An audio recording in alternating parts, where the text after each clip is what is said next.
welcome everybody. Another episode of Legend Sports and Amplify.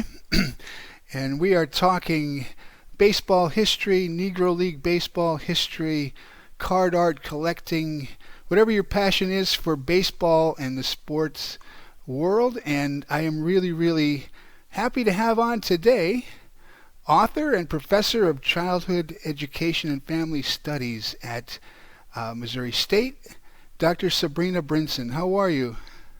I am wonderful. How are you? I am doing good. Thank you so much for taking the time. This is really a lot of fun. We were talking just for a few minutes before we got on here. Why I'm excited about this, because I mentioned to you my wife is an elementary school teacher.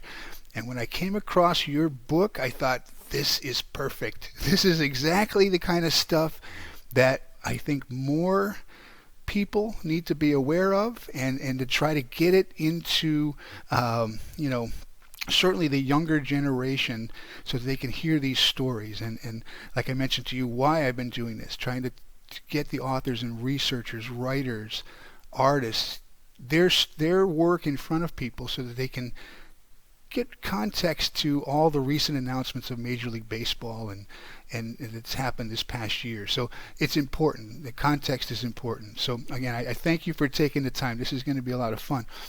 So I mentioned to you as well that Dr. Brunson gave the title of Origin Story. I love to hear how people got into their field, their line of work, and then how they ended up where they are when it comes to the Negro Leagues.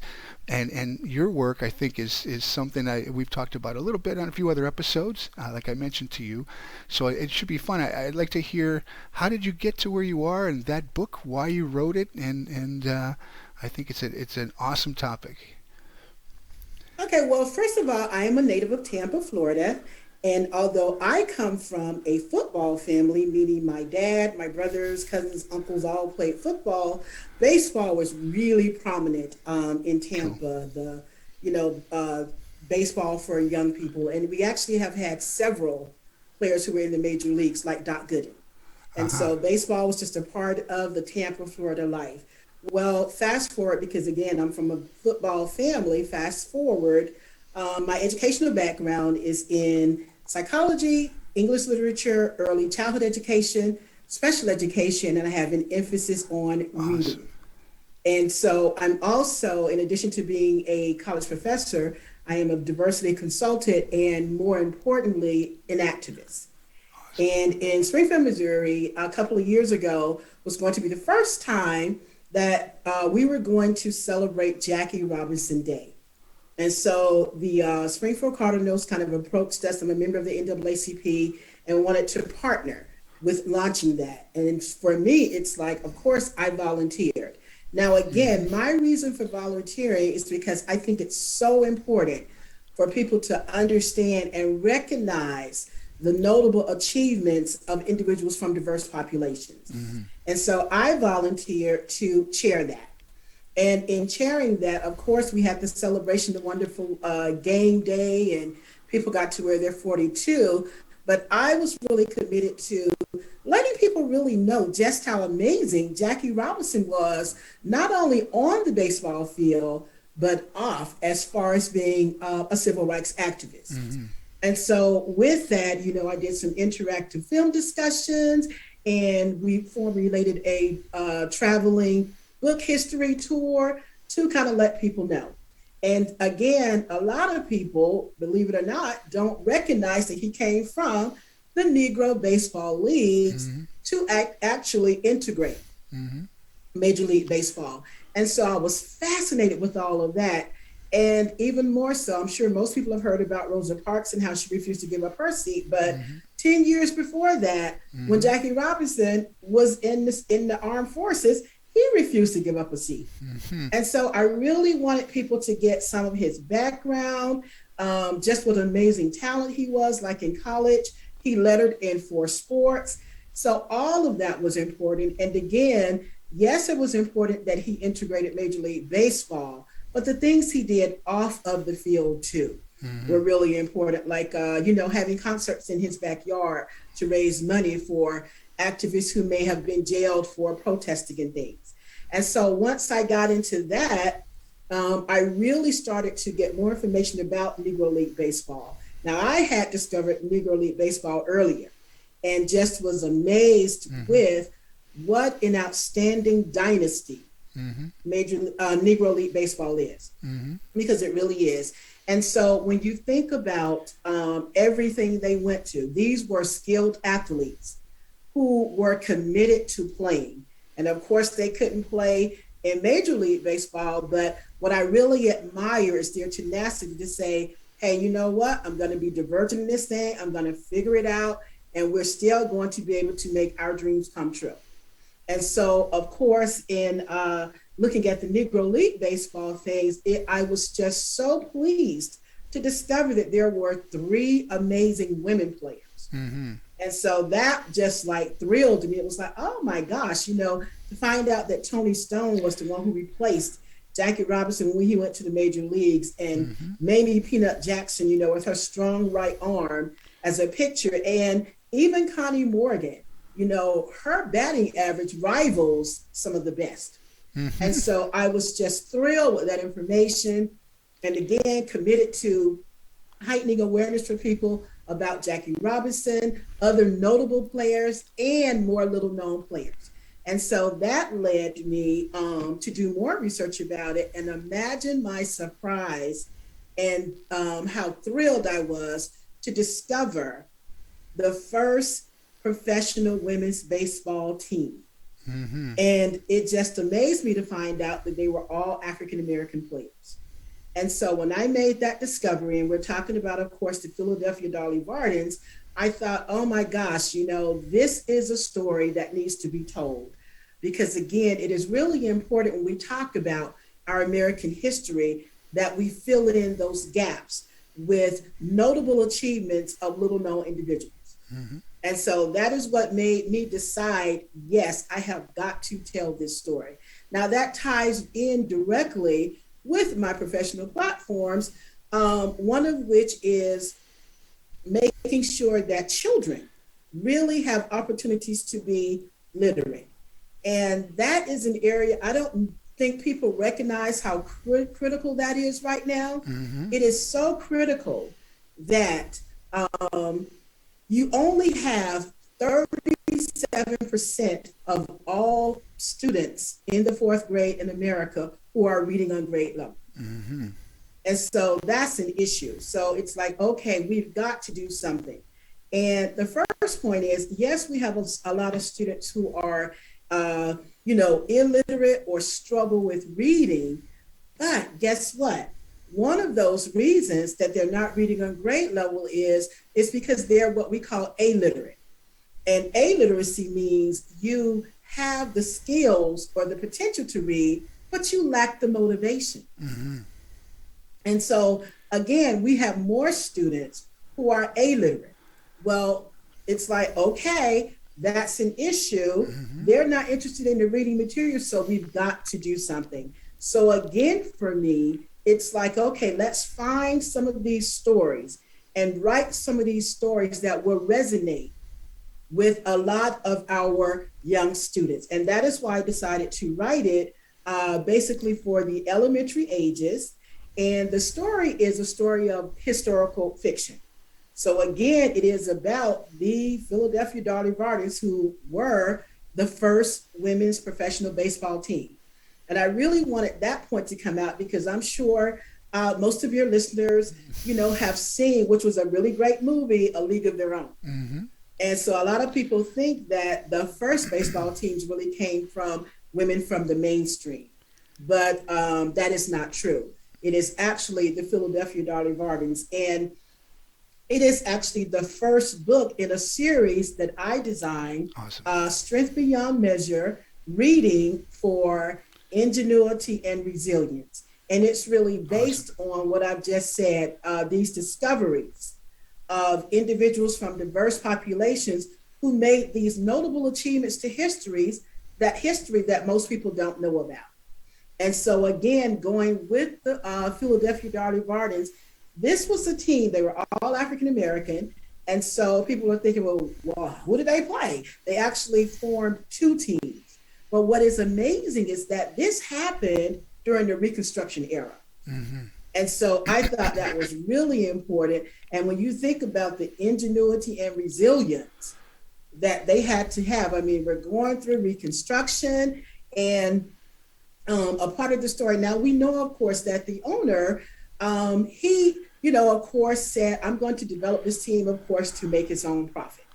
And I think that's fine, but that's a part of the story, how I kind of weave that in there, that they understood and knew that basically it was pretty much to exploit them. Mm-hmm. And I say that because that's where the name comes from, the Dolly Vardens. That was actually a character in a Charles Dickinson book. And, she loved these garish outfits. And so the Dolly Vardens, who were baseball players are athletes, Mm-hmm. but no, they had to wear these red costumes. So I talked about that in the book and I acknowledged that. But again, what's important about the story is that I can't stress enough, like all of the players in the Negro League Baseball, these were committed athletes. Mm-hmm. Okay. And so they recognized that he had his agenda. But again, with their ingenuity, they figured out a way so that they actually could really exercise their athletic ability and play competitively. Awesome.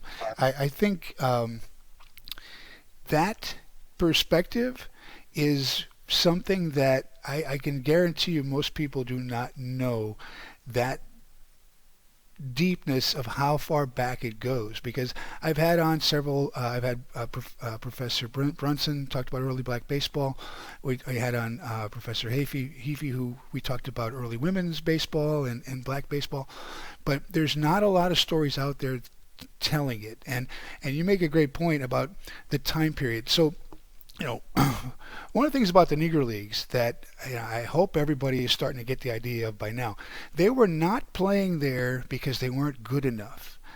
They were playing in the leagues because they were not allowed to, simply because of the color of their skin. It was Exactly. it was Jim Crow, the racism at the time. The Supreme Court even upheld the separate but equal later in the century, right? So, this was our country 120 years plus ago, and to overcome those obstacles, everything that was in their way, from teams who couldn't get lack of funding from banks and couldn't travel the same way that white players could, everything you could think of that you hopefully think that hopefully people don't have to deal with today, although in some areas it might be debatable, but the I don't think people need to wrap their head around that. That this time, this is a story that, yes, despite all that, they overcame those obstacles. You talked about where they come from, Philadelphia, right? So I grew up north of Philadelphia. I've been in Texas about, oh boy, over 20 years now. Believe it, it's hard to believe how time flies. But I knew when they put up the statue of Octavius Catto in front of City Hall in Philadelphia, I knew who he was because I learned about him and Reconstruction in Pennsylvania going to school. I don't think they're really teaching that in some places, but I knew he was assassinated on election day in around 1870. I forget the exact year. So that was the time period that you're talking about here, where these women now, black women, in this time of here is a prominent voting rights activist who's literally assassinated on election day. This is what we're dealing with here. So, people need to wrap their heads around what kind of perseverance that took people like that to keep going. It's a story I think everybody should know about. Not something that shouldn't be told. That's for sure. So the Dolly Vardens, you said, had two teams. How did you go about doing any of the research on them? Because some of the stuff I know when you start going back into that time period is hard to find. Right. There's not a lot known about him, but again, that's what I was saying, that when I was researching Negro League baseball in general, that's when I actually happened upon the story. And that was the part where people think, well, who did they play? But again, that was it. The owner, wanted to have this team as an exhibitionist type thing on Sunday's entertainment. And so again, he just had all of these players, and then they just divided into two teams Okay. to play each other. Play each other. Okay. Because yeah, because they were the only ones playing. And I also wanted to touch on what you were saying too. Again, this is why my series is titled Ingenuity and Resilience, because with the Dolly Vardens, and again, especially being women athletes, they were perilous times, but just in general. And so when we did the celebration for Jackie Robinson Day, and then even the next year, and I was very, very proud that my book came out in 2020, which is the 100-year centennial for Negro League Baseball. Before COVID hit, we did an interactive film discussion, and I wrote a one-act play Awesome. for the attendants because I wanted them to understand when we talk about Wow. the ingenuity and the resilience you had to have, and you just touched upon it, because of course we know during those times, well, the times were segregated, but think about traveling. And so the one act play is about that. This is a team, it's a Negro Baseball League team, and you've talked about how they kind of barnstorm. Basically they went wherever a town was who would be willing to watch them play. Well, think about that. And so in my one act play, I have them traveling, and they're coming through, and I made it here in Springfield, Missouri, since this is where I'm from, and they're traveling to, and their next stop is in St. Louis. But the sun is going down. Well, what do we know? And this is why my book is about history. Think about all of the sundown towns. And for people who don't know, that meant if you were African American, you could not be in that town when the sun went down. And so I really showed their ingenuity and resilience because, okay, you've been barnstorming, you're playing, you're in this team, now you're traveling. Their next stop was another sundown town. They couldn't be there. So think about what they had to do. Yep. They're traveling on the road. So they basically just had to kind of camp out. But again, think about how dangerous that could be. And so in my play, I talk about how they're like, okay, well, we'll just do it this way. Everybody else sleeps and two of us will stand guard because you don't know what's going to happen. And now also think about that.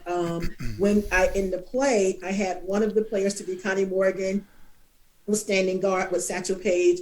And so the other player hands her, a little container.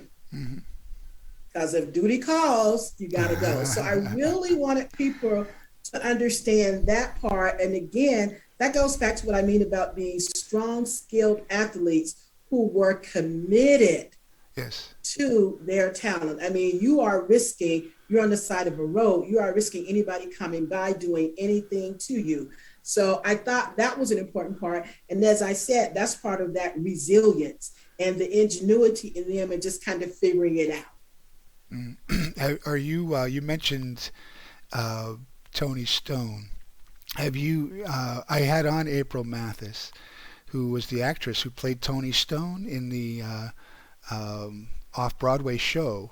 Are you familiar with that at all? Have you heard about it? I've heard a little bit, but not a lot. I think the end of this month, and I'm not sure if it's going to be simulcast. She's not in this particular show, but then Washington Nationals, I think at the end of the month, somewhere around the 25th or 26th, they're going to simulcast the show at the baseball stadium.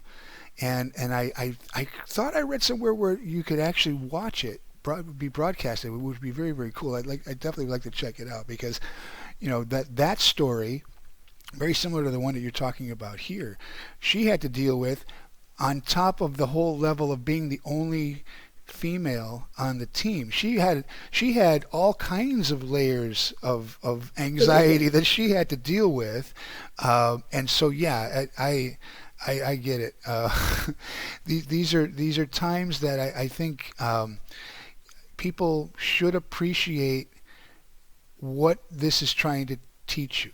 It's trying to teach you a lot of things that we shouldn't be doing, obviously, in the way you treat people. But also, if you are faced with those types of situations, how is the best way to handle it? Because it's not always easy. I mean, you before we got on here, you mentioned something. If you could talk about that again, about when you're faced with a situation, you can escalate it or not. And the way you phrased it, I thought was awesome. Sure. And so again, it goes back to This being the first book in the series that I titled Strength Beyond Measure, Reading for Ingenuity and Resilience. And it's designed to do just that, to increase the literacy of all of our young children, but also to give them some insight. And so what's wonderful about this series is that it shows how you can integrate reading with the other content areas. Mm-hmm. And in early childhood and elementary schools, of course, you can address some of the historical standards and things. Mm-hmm. And so I keep stressing, I titled it Ingenuity and Resilience for just that reason. Now, you mentioned the considerations and the extra challenges that the first three in the Negro Leagues had to face, because not only was there racism, there was that sexism component compiled on it. And that's why I thought it was really important for people to know that they had skills. You know, they earned their positions. And so it's the same thing in the book. In the book, Meet the Philadelphia Dolly Vardens, I weave a lot of that information in it. So how it goes is there's a little girl and she's going out for a baseball team. And, you know, she is committed and she's practicing, and she runs out and she's kind of practicing her thing. And she just sees this older woman kind of sitting over on the bench. So the story is intergenerational, you know, and the woman just kind of tells her, well, if you do this, then, you know, when you pitch it, it'll go further. So I won't give away the whole story, but in the story, this little girl has practiced, she is committed, but when it's time for tryouts, she does an amazing job. But guess what? She doesn't make the team. And so that same woman, you know, she's having a fit, she's tantruming, and the woman comes and she says, no, you know, you're done with that. Come on over here. And she talks to her and she lets her know, and she validates, oh no, you were one of the stars of this game. And I include baseball definitions so people are familiar with it, with that vocabulary. And she says that, and she says, well, if I was so great, then how come I didn't make the team? And so that's when she starts to tell her more about the Philadelphia Dolly Vardens. The part I first said, that the owner, of course, formed the team to make a profit and to just exploit them. But again, because they were skilled athletes, they figured out a way to really make their athletic dreams come true. So in the book, there are actually 2 secrets. And the first secret really reveals how the Dolly Vardens were really smart and resilient, how they utilized their ingenuity to make sure that they actually had opportunities to have athletic experiences as baseball players. And then at the very end of the story, the other secret is revealed. And I designed that so that at the end, once they see that, when you turn, there's a little afterwards. And the first question is, did you know? And so then it asks some questions where they go back, because it's designed for them to go back and do rereads. And they're going to notice little clues along the way to find out how all of this works. My last reading teaser, whoever reads the story, they will never look at yarn the same way again. Awesome. But for you, what's really important, and as you were saying, the reality is, and this is why it is so important for us to make sure we fill in the gaps in our history with the notable achievements of little-known individuals like the Philadelphia Dolly Vardens. It's important to fill in that history, and then when you come today, they had to deal with a lot of unfair things. Well, the reality is that still happens today, and that's what happened with the little girl. And so what's important in the story is I basically show how you can figure out positive solutions to your problem. And so basically when she's talking to that older woman, that's what the woman is basically saying. You really don't fight fire with fire. In other words, if somebody does something bad to you, oh, you're going to spend all your time figuring out how to retaliate? Okay, well, if you fight fire with fire, you get mass destruction.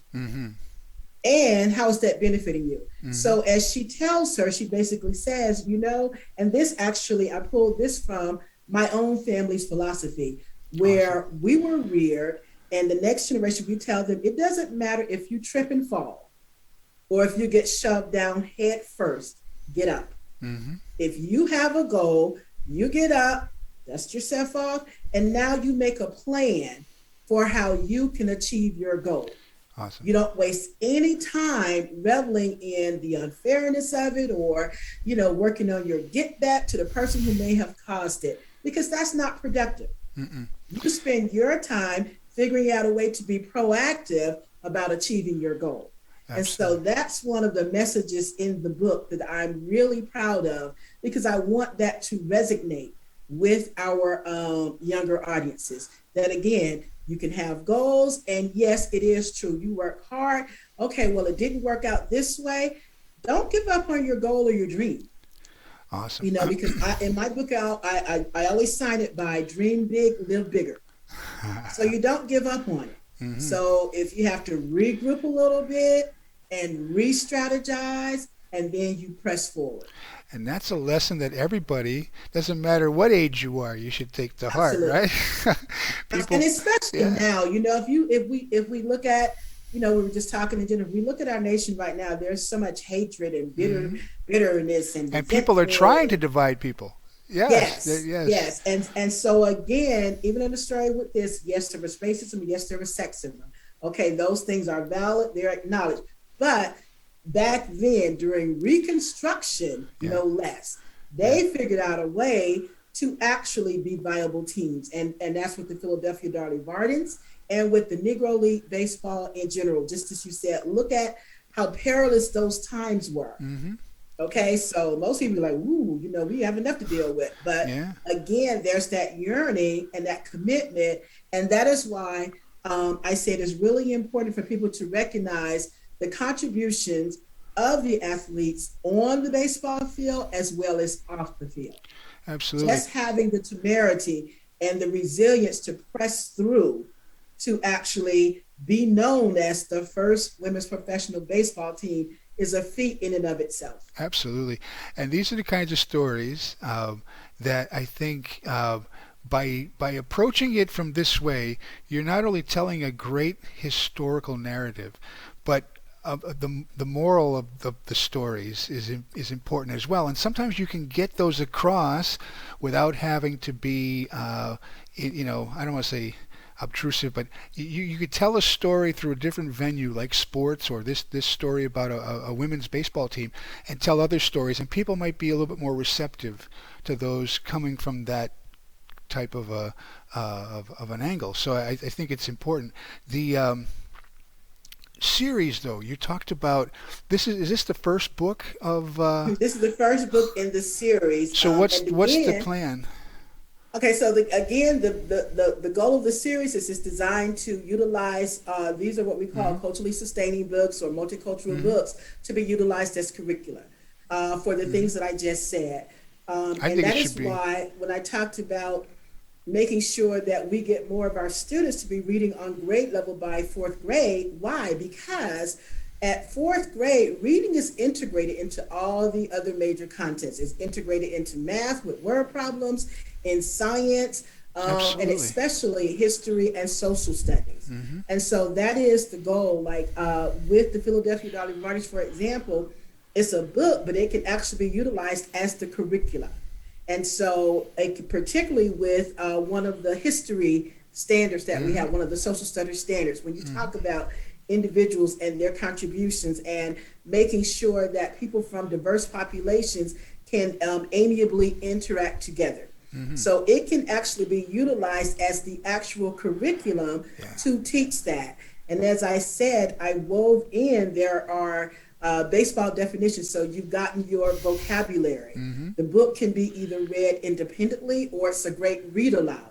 Uh-huh. So again, that's going to give Awesome. them opportunities to have the fluency and having more comprehension.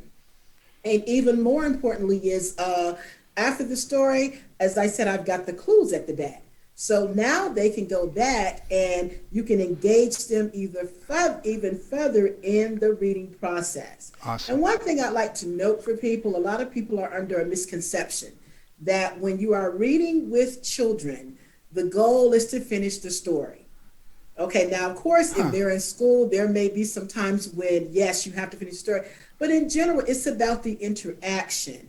And so I really want people to pay attention to that. For example, when you start, and I have a little thing. Remember, I think I told you about the Mm-hmm. outfits that Mm-hmm. they have on. Mm-hmm. So it's really important. Start with the cover and the title Ah, and talk about that and let the students know, what do you think this is interesting. going to be about? And Uh-huh. see if from the title, or have them predict, or what do they like about the cover. And I'm really proud of this one because the illustrator actually made the design pretty close to the costume, Awesome. not baseball uniform, that the Philadelphia Dolly Vardens actually had to play in. And so I Cool. stress that a lot, that you want to engage the students. And it is exactly what you said. Remember, we have lots of students who aren't interested in reading. Well, because it's like you only give me certain things. So even in our schools, we can make sure that, and of course, can every student read everything they're interested in every single day? No. But if you start to pull in some books that reflect different topics and interests, and you can still have the benefit of meeting whatever the lesson objective is, that's a win-win situation. And so I Awesome. stress that a lot, that you want to have them interact in the process. Now, what's also important about the series is there's afterwards. You can extend it into other reading activities. Mm-hmm. And so now you're giving the children, the students, a chance to be the leaders. Uh-huh. They can extend it with what happens next. They can extend it with, because in the book, it talks about some other teams in the Negro Baseball Leagues that Cool. they can actually investigate and Awesome. do research on.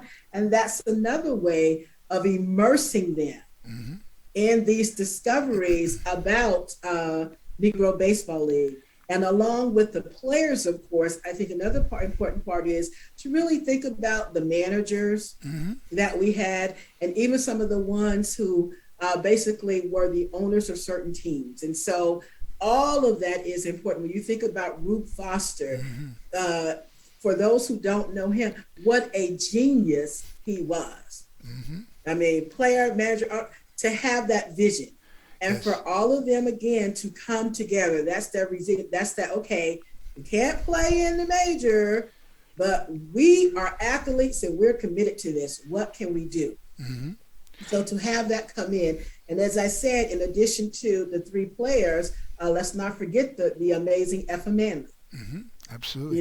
who was actually a co-owner too. And when her husband died, she stepped up. She's And the. so again, when you talk about those notable contributions on the baseball field, I mean, she fought for players, not just hers, but she fought for players, better pay, Mm-hmm. better playing conditions. She actually got an air conditioned bus for her team. And back in that day, that was amazing.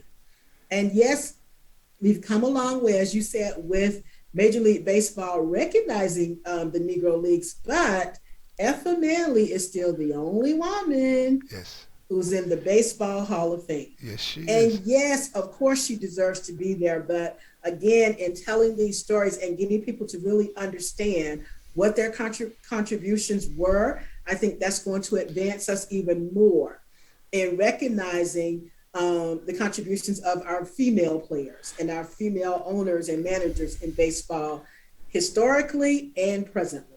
Absolutely. And so that message is one where I'm not saying it's just encouraging to female athletes. The message should resonate with all of our athletes. And Absolutely. I had that in mind when I wrote the story. Absolutely. No, you touched on so many things there that this is the reason why I'm having these conversations so people can hear that perspective that you weren't simply just writing a book. Your goal was to tell the story in a way to encourage reading, but also teach life's lessons. I mean, I think this book needs to be in every elementary school in the country. If not, Well, thank you know, you. we need to get more of these into our schools. I know how it is. I try to read every single day with my kids. As they were getting old, It's so growing up, important. every single day. And you touched on a couple of ways to do it with your kids to encourage. Maybe I've been doing some of them just by accident, because I always do try to ask questions about what you're seeing on a page Yes. and to get that going. But because kids are so immersed now in their phones and game and tablets and everything Technology, else, yes. they're not reading. And as a teacher, I know you're well aware of this, but I mentioned to you my wife is an elementary school teacher, similar background to you. She has her master's in special education, and she's bilingual. She was born in Guadalajara in Mexico.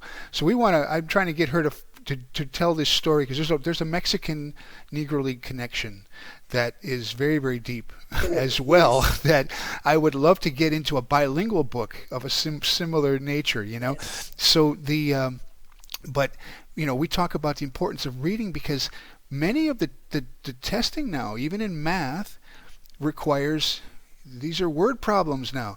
This isn't just Yes. doing your That's times why it's so tables. important. But why would that be, right? Because life is not a times table.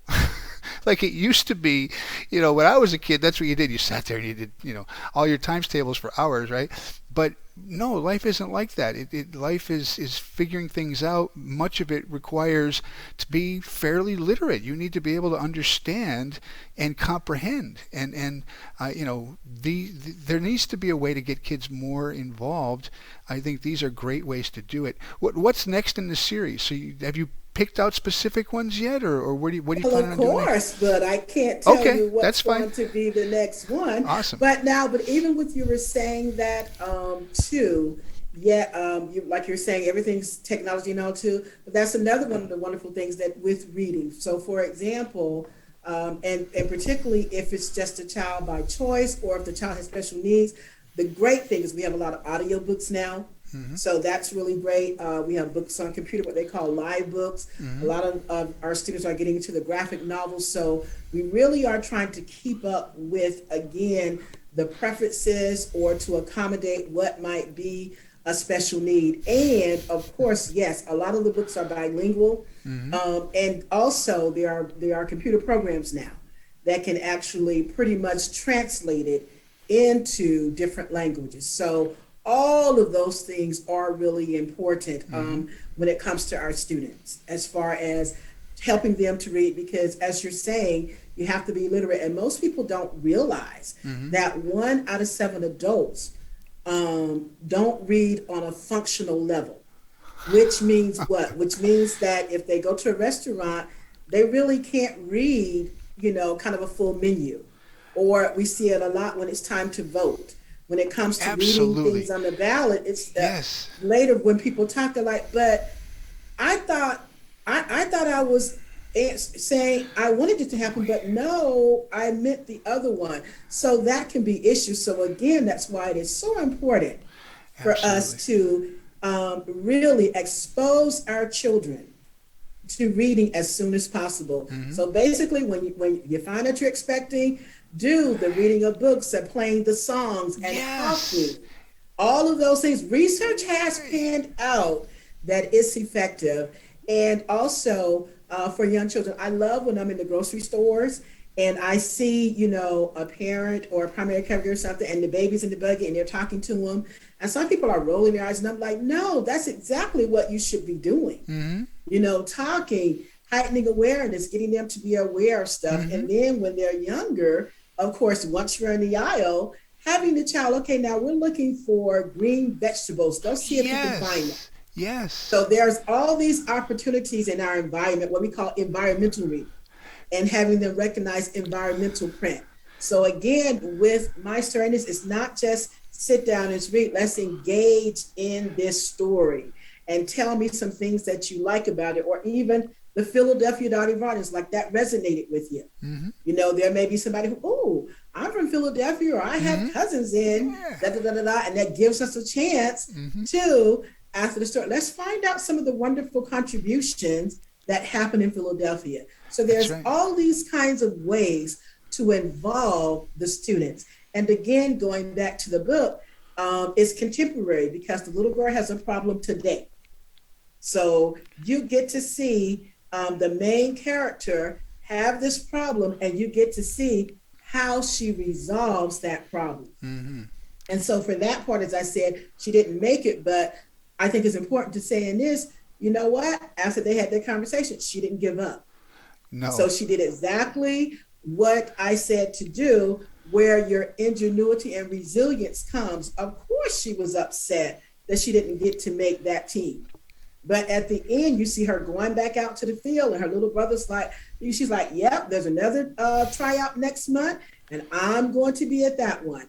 And Cool. so that really is Boy. something that's realistic as far as if you really, really want something, and you can't control all of the Hmm. things that may happen, but you really can control your ability to achieve your goal. That's You right. just, and that's where that resilience comes in. You know, you just press through and figure out.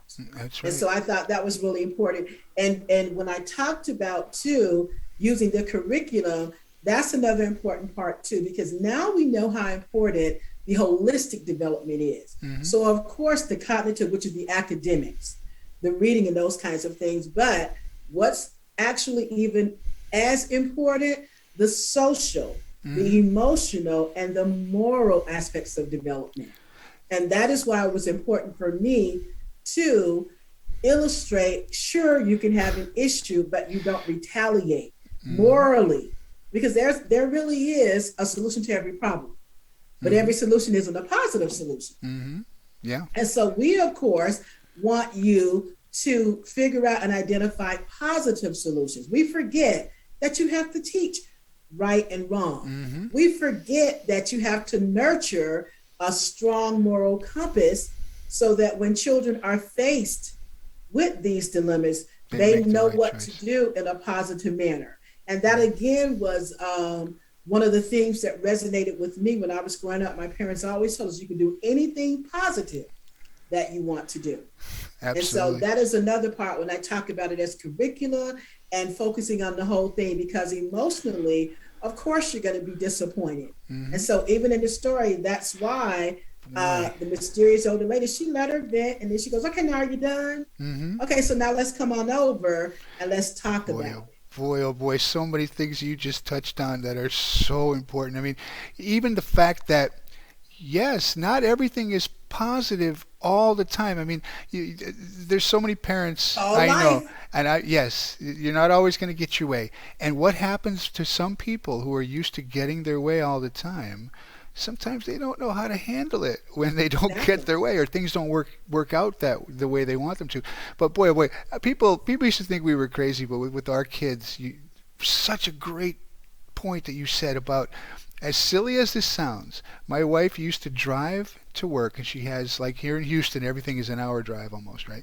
So she's driving to work. She had little headphones that she used to put on her belly when she was pregnant, and some days she would play, some Mozart. Some days she would just have a book or somebody talking about something, and it sounds silly, but it works. It Effective. really does Yes, work. Or it like you're really you're does. you're talking about how people think you have to sit and you have to make your kids work and do their homework. You can teach them all the time, every day. I mean, I find myself, like you're talking about. That was a great example. When you go to the store, hey, we're looking for green peppers. Let's find what else is green. Like you can teach without being, you know, uh, a teacher.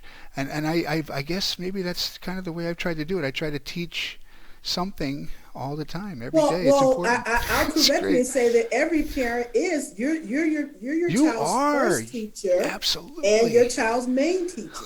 Yes. That's what's really important. And Y- it's just like you're saying, Boy. there are all of these ongoing opportunities, and we need to stress that even more today because we're all so busy and we're going in a thousand directions. But again, with Hmm. all of that busy and going in a thousand directions, there are all of these naturally occurring opportunities to Absolutely. talk and read and Yes. identify things or just have those conversations Awesome. with children about what do they think, even as far as with the little girl not making it. But what do you all think about that? Just Hmm. really Yes. hearing what they think and how they're Yes. bummed and what they might do. And then that way you can do some guidance. Now you could get mad and just say, forget it. I'm never going to pick it up anymore. But Hmm. what if it's something you really love? Hmm. So you have all of those opportunities. And that's what I mean about engaging them So in many the levels. reading process. Yep. And there's just so many benefits that come out of that. That's awesome. I love it. I think it's great. Like I said, I would love to help get this book into every single elementary school library in the country. I think these are the types of books and stories that need to go there and hopefully get kids involved. And like I said, there's many other teachers and authors, professors that I've talked to that all kind of have a similar philosophy. So we're going to Yes. see what we can do to make And that as happen. you're saying, with that let's make sure that people understand that point. It is not either or. Mm-hmm. We want to make sure when you say books like that, so yes, when we talk about from diverse populations, Mm-hmm. sure, we want books about the notable achievements, about people from Yes. diverse populations as far as different ethnic groups. But also important, we need to make sure that our students are exposed to books that have individuals with notable achievements who Mm-hmm. may have disabilities Mm-hmm. or from different Yes. geographic areas or who come from different socioeconomic status. So I may live in an impoverished community, Mm-hmm. but that does not mean I don't have ingenuity and talents and Mm-hmm. strengths, and No, it's that does important. not mean that I cannot have notable achievements. We need all of that. So a lot of times there's that controversy, either it's not either or. Mm-hmm. We want to make sure that it's inclusive. We want to make sure Awesome. that every one of our students has a positive reflection of themselves, and then as well as, oh my gosh, now I get Boy. to have views or information Yeah. or perspectives about people whose lives are different from mine. Mm-hmm. And so with that, again, that's garnering more information. I can have an appreciation for what makes me different and unique, Mm-hmm. as well as we can focus on those bonds that join us together. And Mm-hmm. so, again, that really is important, not just in our school libraries, but also in for the younger ones and in pre-K, kindergarten, elementary, also in the classroom Mm-hmm. libraries also. Absolutely. And it's interesting because those role models are Yes. important. They, like you just pointed out, different economic backgrounds, social backgrounds, Mhm.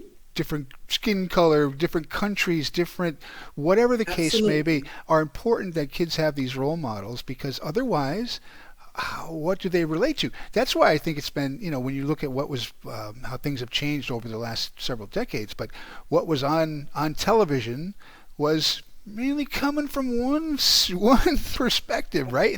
And so how does everybody else relate to that? It makes it difficult. It really does. Or like it drives me crazy. The internet. I think the pandemic brought people. It let people do some things that it was intended to keep them connected, even though you couldn't be face Yes. to face for the first time.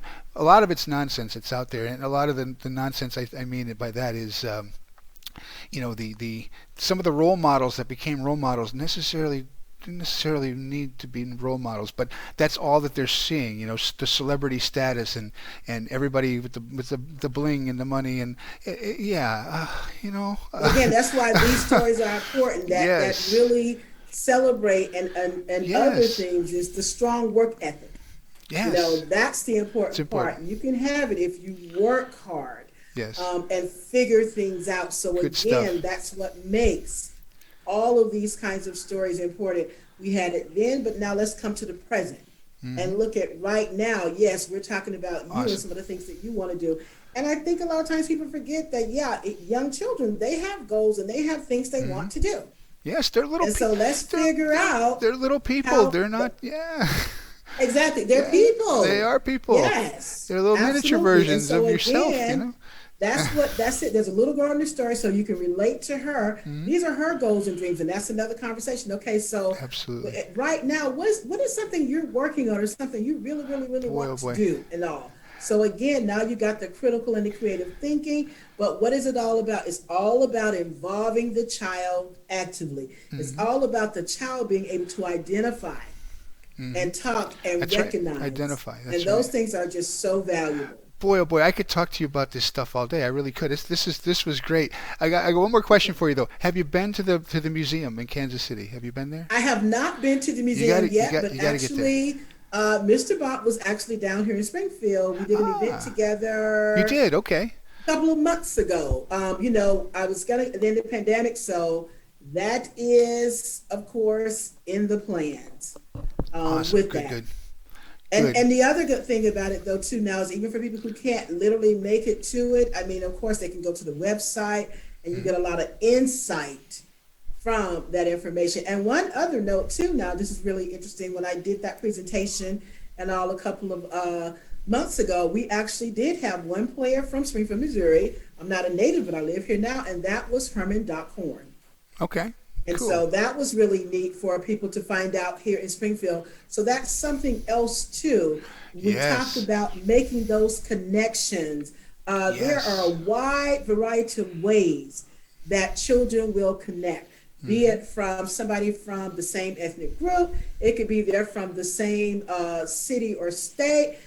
I've even had it, it's the same last name. There are all kinds of ways for them to connect. And Awesome. the other thing that I would say too is that we need to do one other thing. My parting point would be there's got to be a paradigm shift, meaning we've got to move away from the thinking of, okay, so for example,